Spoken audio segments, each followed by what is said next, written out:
So tonight we're just going to start with talking about. I'm going to throw out some careers, and I want you to tell me what makes these people authentic or true. Okay? So, hairstylist. What makes them true or authentic? Well, I'm here one. Your hairstylist. They cut your hair good. They like when they listen. But somebody can cut your hair good, right? Like, but does that mean they're actually authentic? Yeah, they listen to how you want your hair cut. License. Somebody said license. Okay. They know what to do. They know what they're doing. What do they have to do to get the license? Education. Education. Okay. What about lawyer? What makes a lawyer true? I'm not saying does he tell the truth, but like, what makes him authentic? Generally, they're jerks. They gotta pass the Knowledge. They've got to pass the bar grade, which is lot of not skills. easy. No. It's difficult, and many of them have to take it and take it and take it before they're authenticated, right? Before they're truly a lawyer. Okay. What about an artist? About what? Artist. An artist. Their work proves itself. Their work proves itself. Good one. Passion. Yeah. Huh? Passion. Passion? Okay, what if I'm claiming a piece of art? What would make me true and authentic if I'm claiming that was my piece? He made it. Signature. My actual signature? That I That you actually did was it. the one who painted it? Yeah. Okay, what about a school teacher or professor? They still have to be certified, state boards. Certified, state boards. Do you learn from them? Do you learn from them? So they could have all their education, but are they really a good teacher? Because I think sometimes Melody's got a point there. Sometimes they're not. Yeah. Just because they've got the degree does not make them a teacher. It means that they have a job, right? Okay, so tonight in John chapter 12, I want us to understand what a true worshiper is. Okay, so our first point tonight, and then we will read the first 9 verses out loud together. Our first point is true worshipers are sincere and sacrificial. True worshipers are sincere and sacrificial. Okay, so let's read together verses 1 through 8 as we get started tonight. It says this: 6 days before the Passover, Jesus therefore came to Bethany, where Lazarus was, whom Jesus had raised from the dead. So they gave a dinner for him there. Martha served, and Lazarus was one of those reclining with him at table. Mary therefore took a pound of expensive ointment made from pure nard, and anointed the feet of Jesus, and wiped his feet with her hair. The house was filled with the fragrance of the perfume. But Judas Iscariot, one of his disciples, who was about to betray him, said, Why was this ointment not sold for 300 denarii and given to the poor? He said this, not because he cared about the poor, but because he was a thief, and having charge of the money bag, he used to help himself to what was put into it. Jesus said, Leave her alone, so that she may keep it for the day of my burial. For the poor you always have with you, but you do not always have me. So the first point under this is that a true worshiper worships in private and in public. A true worshiper worships in private and in public. A true worshiper worships in private and in public. A true worshiper worships. Okay, there are people. In fact, my daughter has a friend who is hired to do church gigs. So basically, he goes around and does church worship music, but he feels no call in his life to lead people in worship. But it's a job, it's a gig that he's hired for. So she doesn't know if he has a very serious walk with the Lord. But he is hired to do these jobs, these worship gigs. So he does not have, as far as she knows, a personal, private worship life. But he's really good at leading worship on the stage. Is that worship? That's not worship. I feel that if you're unable to enter into worship alone, in your home, by yourself, with or without your family, then I'm not saying that it doesn't mean that you're never worshiping in public, but I would say it's important to begin to check your heart as a way of application of this text. Are we worshiping if it's not just out in the foreground? out in the public where others are able to partake and see what we're doing. So I think that this scene is very interestingly juxtaposed. It seems like John has really set it up as a very private, small, personal, intimate time of worship there in this home, right on top of scenes 2 through 4, which are very public and maybe very presumptuous and very celebratory. Like it's this idea of who this Jesus is, but are they truly worshipers? We'll get into that in a moment. But I think that this scene is very much, specifically, he's showing us the difference here. It's a very personal, private, intimate time of worship. So true worship is individual. The other thing, do you remember we talked about, I mentioned last week, that the names of, that John continued to repeat the names of Lazarus and Mary and Martha over and over in the chapter prior to last week's? Or was it last week's? It was last week. And here again, it seems like John is being very careful to show us exactly what each of these individual siblings is doing in response to what Jesus has done, who Jesus is, right? And so Lazarus is there. What is he doing? He's reclining. He's lounging at the table with who? Jesus. With Jesus. What is Martha doing? Serving. She's serving Jesus. So like Melody pointed out, sometimes Martha gets a bad rap. Like, oh, Martha. She's always so busy. She can never stop and listen to Jesus.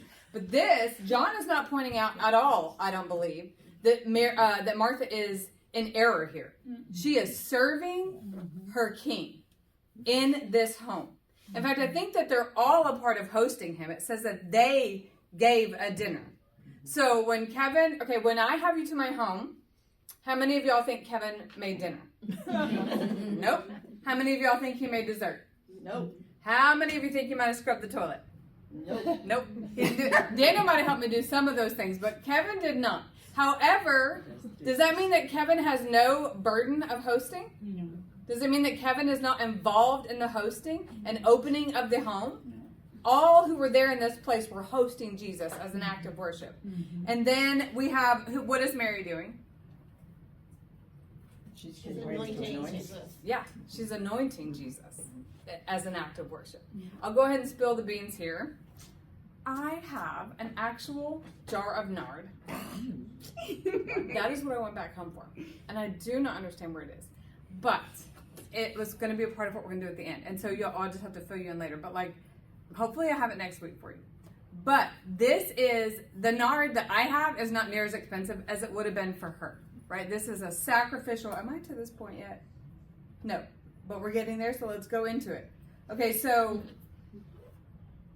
yes, so we should at times worship so when I say that worship is individual and we see how John points out each of these specifically worshiping in their own way, that doesn't mean that these are ways that they only Mary always worships this way and Martha always worships this way. In fact, there are other times when we see Mary is the one seated at Jesus' feet, where Lazarus is here seated and lounging with Jesus. So these are not as though there's one kind of worship for each of us individually. These should all be parts of the way in which we worship Christ. Okay, let's go to our next point, which I didn't put this one. True worship is individual. True worship is not made up of convenient moments and tidy tithing.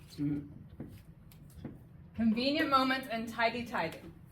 That's not what worship is made of. So, Mary here, this is not just some, here's my tent that I give every week, and I'm going to pour this out on Jesus' feet. The nard that she had would have been imported from northern India, and in their time period would have been incredibly expensive. When he points out the cost, that would have been equal to a year's worth of wages. So in our day, maybe it would be like a $65,000 to $100,000 amount, right, for a living wage. That's what would have been that she pulled out to pour on Jesus' feet.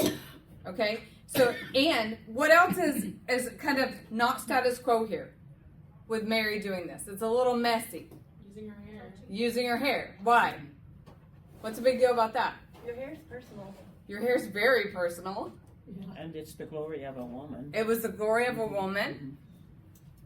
What- never take was it down it- in public. That's what I was gonna say. Was this common No, for them to have their hair down no. in public? Women. It was not a thing. Who typically took their hair down in public in their time period? Women. Yes, harlots, prostitutes, things like this. And so having your hair down was impropriety. It wasn't appropriate, right? Yeah, yeah. And so she has thrown off all the status quo concerns. It gets a little messy. So true worship can be against status quo, abundant, sacrificial, messy, and at times overpowering. Are you starting to be overpowered by the candle? Anybody? The candle that's burning in here? Okay, you might be more so. T, and you can blow it out for now. Smells good. What some of them are actually getting bothered by already. So that was my point. That was my goal. It's a little overpowering.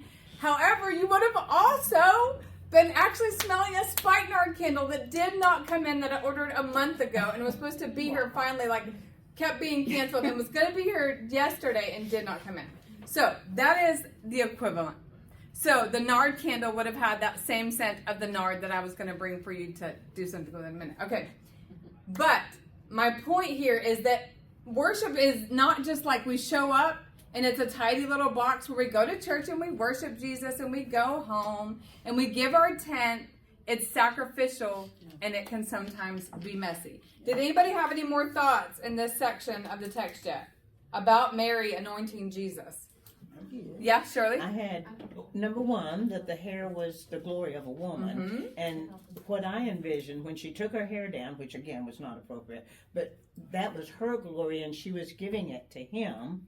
And then when the fragrance filled the home, it reminded me of how the glory of God filled the temple. Yeah. And everyone was affected by it. And so this act of worship was very humbling to her, but it also, touched Jesus in a Yeah, and I very really like that you special just way. pointed out that everybody was affected by it. Because when I mentioned private worship, true, sincere worship in public can actually affect everyone around us. So when we are truly worshiping, be it in private or in public, it does have an effect on other people. When if you are in a room of people singing praises, and they're just kind of singing them like they were in my independent Baptist church growing up on Sunday nights when we'd have our sing-song night. And they were just like, sweet Holy Spirit. What's that line where it gets, about the smile on their faces or the faces? Isn't that, right here with us. is that the same song where there's a smile on everybody's face? No. There's a song, sweet expressions on each face. Yeah. Okay, I'm not crazy. Yeah, that's Well, I am, another but that's verse. not That's why. another verse. Okay, so that song, and I would look around like, I'm not sure if I understand the song, but I don't really see very sweet expressions. Like they're just kind of like singing, right? But when you could be in the same room with a different group of people singing the same song, whether you like it or not, whether it's a hymn or it's a chorus or it's a praise song, and if you like the opposite thing, you can be gathered there in that place and people are truly pouring out their hearts in worship to Christ, and you are moved to worship. So Shirley pointed out something really important, I think, is that we are affected by one another's worship. Tian? Well, we were talking, and there's a couple of different things, but in regards to her anointing him, we looked at home. I looked up nard, and it's spikenard, and what other than it being rare, fragrant, kind of a woody scent, it said it was a strong hypnotic cerebral sedative, promotes relaxation, and it's not long before Jesus dies. He might have been feeling some stress, so maybe there was a little bit of helping him to relax. I mean, we do know that he has his burial on his mind. Yes. I mean, he literally says it here, right? Yeah. So he definitely is, in light of all the celebration that's about to be happening around him when he goes out, right? And the crowds are all gathering. That is very much present on his mind. I feel like Mary is less aware of what Mary is doing. Right. I don't know that she knows she's preparing Jesus for his burial. I don't even know that. Okay, so when Kevin is under great duress and stress, even now, but especially when the kids were younger, the kids did not know that as best as he could allow them not to know it. You know what I mean? So I don't know that there's just this amount of stress that Jesus is carrying, that he's portraying that to them. Right. But prophetically, she's preparing him for his burial, for sure. Okay, so let's go to our next point, which is true worshipers are gracious, devoted, and stable. So let's look back again at 5 through 8, and then we're going to talk about that. So this is Judas, so starting 4.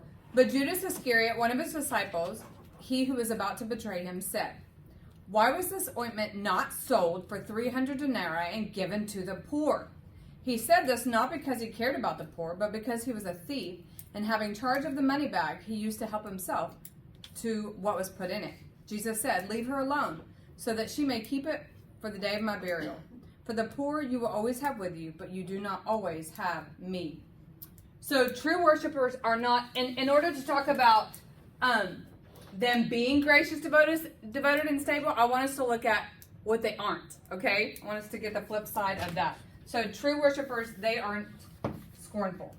They're not scornful. And I think we see a few times throughout the book of John places where someone is scorned for their act of worship, or Jesus himself is scorned for the works of God on the Sabbath day and different things like that throughout the book. And here, Judas is very much scorning Mary for her sacrifice. And this is not a true worshiper. True worshipers do not look down on or scorn what somebody else is doing as a true and sincere act of worship. So Judas, I think we have a really interesting kind of comparison back and forth with Judas and Mary here in this text. I think John's laying that out for us. First, did anybody notice what is Judas called here? A thief. A thief? When was the last time we talked about thieves? In chapter 10, In chapter- the sheepfold and the thief Uh-huh. coming into Coming in the door or the.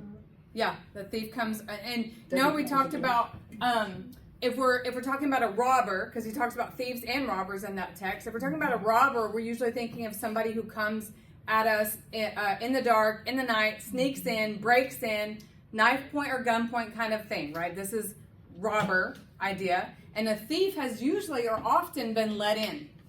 Judas was let in to this inner circle. I don't know if Jesus himself opened the door that day at this house, but Jesus himself allowed Judas, the one who would betray him, into the inner circle. And here Judas is the whole time he's been stealing from the kingdom, from the kingdom work. Okay, so we've got Mary. She displays great sacrifice. Judas, he aims to look as though he's sacrificial, right? He's like, wow, I think we should probably be selling this and give it to the poor. Aren't y'all gonna like? So, activism is not in and of itself worship. Okay, social activism in and of itself is not worship. That's right. There are many atheists. There are many godless people who are incredible activists for social reasons all over the world, who give much more than you could ever give to the needy, to the poor.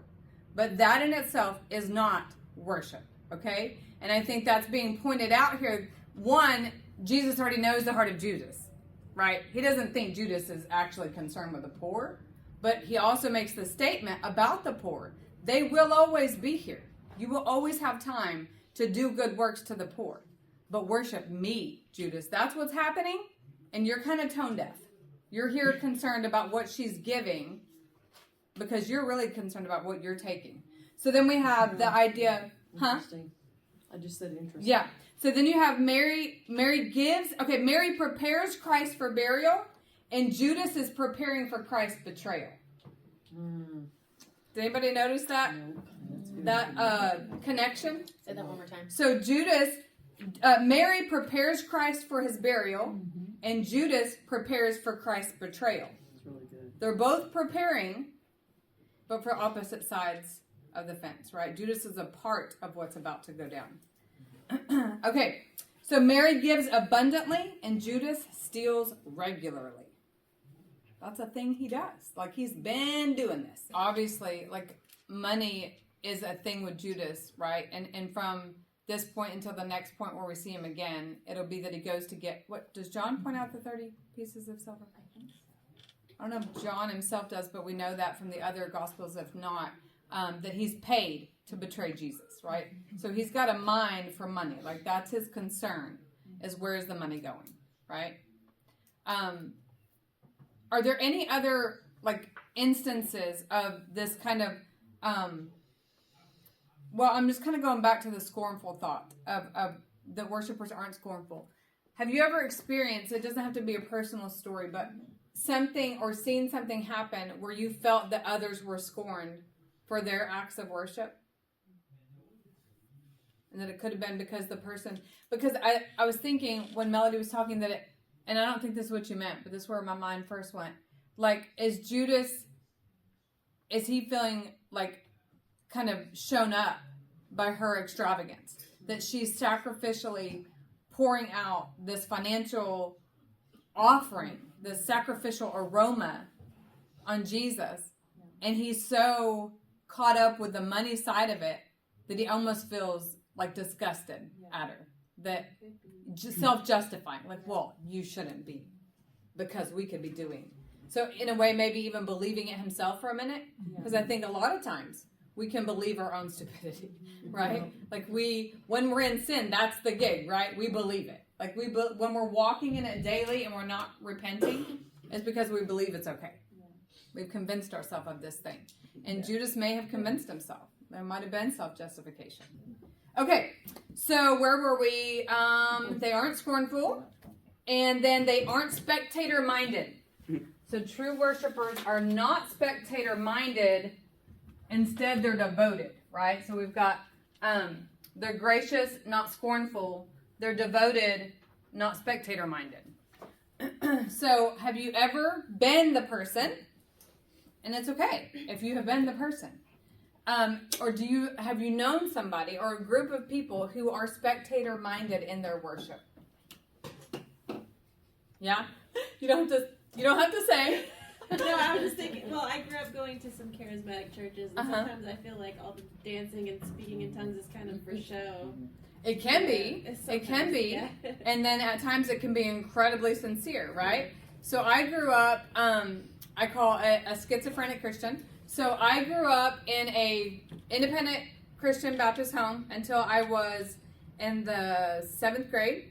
And in an independent Baptist home, who's been independent Baptist before? Okay. So it's like, my hair is already way out of line, too short when I was growing up, like, till I was like, I don't know how old it was. Anyways, you had to have the long hair, you had to have the long dresses, you couldn't wear pants, you couldn't do it, you couldn't dance, you couldn't, all the things you can't do. It was a camp first kind of experience. Not all of them, I'm sure, are, but how I experienced it. Okay. So I was raised in that.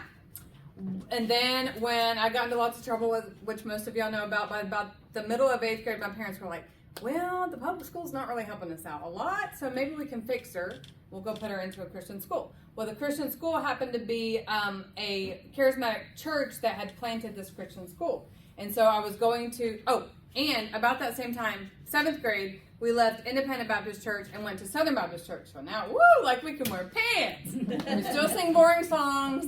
And nobody's it's still the faces are like, do they actually want to be here and worship? And still that, but there wasn't so many no's first, right? And so then I'm going to this charismatic school. And that's our chapel every week. I think we only had main chapel on Wednesdays, one day a week. And so in that, it was very charismatic. And so there was tongues happening. There were people trying to pray the gift of tongues into me, which I don't think that's how you receive the gift of tongues. However, interesting that this is the top that we just landed on this.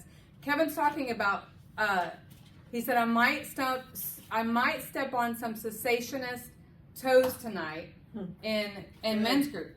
So if you don't know what cessationist is, if you're a cessationist, that means that you believe that all the gifts have ceased. That there is no tongues, that there is no healing gifts, that there is no, what are some other gifts? Prophecy? No prophecy. There's no any of this, okay? So that's a cessationist. You believe that it's all dead. It all died with the apostles, okay? So that is not what we believe, though that is what many Baptists, be it Southern or Independent, believe. However, in that place, I am 100% confident that at that school, that where I was at in high school, both students and teachers and faculty that worshiped loud and big publicly, that were speaking in tongues, that were doing all the things, did not have a heart for the Lord at all. Many of them. Not all of them, but many of them were caught up in all kinds of sin. And many of them had this kind of like an experiential wave of their walk with Christ. And it was when I wasn't feeling, there was nothing to spectate at in God's work. Like nothing big happened that week. Like I'm not worshiping. I'm down in the pits and I'm desperately depressed. Like that was what I experienced in that situation on that side of the fence, if that makes sense. But there was also my teacher who, by the grace of God, helped get me through to graduate. And she practiced a private prayer language. And I have the greatest respect to this day for that woman. She had a sincere gift from the Lord, I believe. And so she, again, with my craziness, so I was living for the Lord by the time I graduated high school. But our school system was PACES, ACE curriculum, if anybody knows that, also was an independent thing. Yep. But also, yeah. Okay, so that was our curriculum, which meant you work at your own pace. And Tracy's pace was, what do you think Tracy's pace was? I'm setting goals weekly on my education, on my goal charts. Recess. When's my dad coming to get me for lunch? That was my goals. That was my pace. And so by the time I got to my senior year of high school, I had 2 entire years of school to finish. Now at this point, I had gotten back on track and I was doing good. But I mean, it had all these years I wasn't, right? And so while Kevin he proposed to me my senior year, his junior year. And so while we're engaged, he's helping me finish a year and a half worth of school in the first semester so that I could go back on campus and actually finish at the school. This woman, who I believe is absolutely sincere, she prayed me through to the point where 1 hour prior to walking stage for my graduation, I finished my last pace test. Oh my goodness. Yeah. So, yes, there is sincerity, but again, when it is only public and show, it is most likely not sincere. So, I think that Jim Tom Cardwell was a man at the First Church Kevin pastored. And he was the most stoic person that you will ever meet, okay? If Jim Tom's mouth was moving while songs were being sung, I guarantee you he was wholeheartedly worshiping the Lord. If I am standing with a straight face and singing, I may not be worshiping because that's not how I am affected. That's not how I worship. But there's not a right or a wrong, right? So to scorn that, just because it's a thing, just because David danced naked in the streets before the Lord, is not wrong, right? So we ought not scorn the way in which others worship. But it can be kind of tricky, can it? Because there are people who do it for show. Yeah. And so it can be a distraction, which is why many Baptists just say, all the gifts are dead. We will have order. We will have order. There will be no charismatic gifting in this church, okay? And it's an overreaction to misuse. And Baptists have misused many things as well that charismatics may find themselves overreacting to, right? Yeah. Okay. It's the truth. Okay. Let's see. I hope I didn't mess any. I don't know. Like these topics are always kind of. I don't want to talk about them. Okay, because I know that I just think that I think it can be a tender topic, but I think partly because many of us don't fully have a grasp and a biblical understanding of these things. And my kids often say when somebody doesn't understand something, especially the older our generations are, when they don't understand something, they'd rather just punch it in the face and walk away. Like, that doesn't exist. I'm not going to talk about it, right? And that's not appropriate. That's not biblical. Okay. Oh, sometimes it can be. Well, but in these matters, we ought to talk about them because many times we grow up and we are trained in a denomination instead of the scriptures. That's right. And we miss out on much of what the charismatics are right about because we're reacting to other things. So I guess that's just a warning that we should be very careful about that. Okay. Then where are we? Let's jump down to a true worshiper isn't there to see a show. So 430, somebody go to 439 through 42. That's not necessarily another point. That's just under this spectator minded, right? Okay, we better move forward. Okay, last point we're going to skip on to Roman numeral 3, which is true worshipers worship Jesus for who he is, not just what he does for them. True worshipers worship Jesus for who he is, not just what he does for them. Which kind of goes along with the spectator mindset. Who is Jesus throughout the book of John? Just throw some things out real quick. Word. He's the Word. Life. Life. Living water. Living water. Bread of life. Bread of life. Light. Light. Shepherd. Door. Resurrection. And the life. That was last week? Truth. Truth. God. He was the way. He's the way. He's God. Okay. Okay, so these are all who Jesus is. Jesus is also the one who knows the heart. He knows our heart. So there's several. We won't look all these up because what time is it? I don't want to ask. 7:33. Okay. I'm going to fly through this because I want to at least have a moment for this other portion of our night. True word. Okay. He's the one who knows our heart. If you go back to 2:23 through 25, you'll see that he knows what is in man. There's that section early on. 4:39 through 42, again, he knows personal history. He knows our personal history. That's the woman at the well when she says he knew all I ever did. And then in this passage, 10:14 through 15, in chapter 10, he knows who are his own. So Jesus, we've already kind of talked about this. He already knows what's in our heart. And then we already said that. Who else does John say he is? Okay. He is not. Okay, this is who Jesus is not. And I think we see this in this passage. He is not our political hero. Okay, so this section here with the palm branches and the Hosanna, this whole scene that he sets up for us in really scenes 3 and 4 is very similar to what they would have experienced anytime a Hellenistic ruler came into the city of Jerusalem. They would have been hailing praises to him. They would have had the palm branches out. This would have been a great ruler is coming, and we're going to welcome him into our city.